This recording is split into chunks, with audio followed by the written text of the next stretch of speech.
বাংলা সিনেমার এক সময়ের তুমুল জনপ্রিয় নায়িকা মিষ্টি মেয়ে খ্যাত কবরী মারা গেছে। অসম্পূর্ণ অনেক কাজ, অনেক স্বপ্ন রেখেই চলে গেলেন কবরী।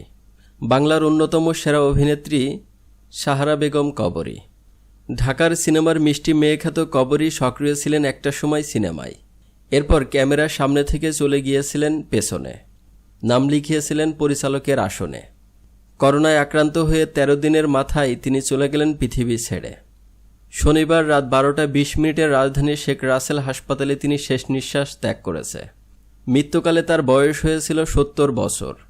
গণমাধ্যমের সামনে খবরটি নিশ্চিত করেছেন তার ছেলে শাকের চিস্তি।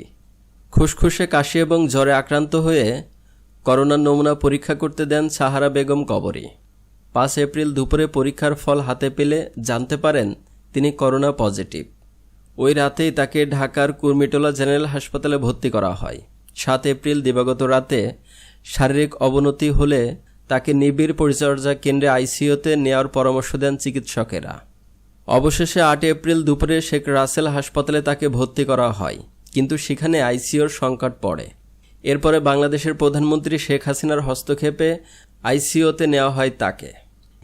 এরপর ১৯৭১ সালে মুক্তিযুদ্ধ শুরু হলে পরিবারের সদস্যদের সঙ্গে ঢাকা থেকে গ্রামের বাড়ি চলে যান তিনি। সেখান থেকে পাড়ি জমান ভারতে। এরপরে দেশ স্বাধীন হওয়ার পর আবারও চলচ্চিত্রে অভিনয় শুরু করেন কবরী। ৫০ বছরের বেশি সময় চলচ্চিত্রে রাজ্জাক, ফারুক, সোহেল রানা, উজ্জ্বল, জাফর ইকবাল এবং বুলবুল আহমেদের মতো অভিনেতাদের সঙ্গে কাজ করেছেন তিনি। ঢাকার চলচ্চিত্র ইতিহাসে অন্যতম জনপ্রিয় জুটি ছিলেন নায়ক রাজ্জাক, কবরী। তাদের বিপুল জনপ্রিয়তা এবং গ্রহণযোগ্যতা প্রসঙ্গে গণমাধ্যমে দেওয়া এক সাক্ষাৎকারে কবরী বলেছিলেন, আমরা এতটাই আবেগ দিয়ে অভিনয় করতাম যে ছবিটির দৃশ্যকেই জীবন্ত করে তুলতাম। অভিনয়ের জন্য পেয়েছেন জাতীয় চলচ্চিত্র পুরস্কার। ১৯৫০ সালের ১৯ জুলাই চট্টগ্রামের বাঁশখালীতে জন্মগ্রহণ করেন কবরী। তার আসল নাম ছিল মীনা পাল। বাবা শ্রীকৃষ্ণ দাস পাল এবং মা লাবণ্যপ্রভা পাল। ১৯৬৩ সালে মাত্র ১৩ বছর বয়সে নৃত্যশিল্পী হিসেবে মঞ্চে উঠেছিলেন তিনি। তারপর টেলিভিশন এবং সর্বশেষ সিনেমায় অভিনয় করেছেন তিনি। কবরী বিয়ে করেছিলেন চিত্ত চৌধুরীকে, কিন্তু সেই সম্পর্ক বিচ্ছেদ ঘটে।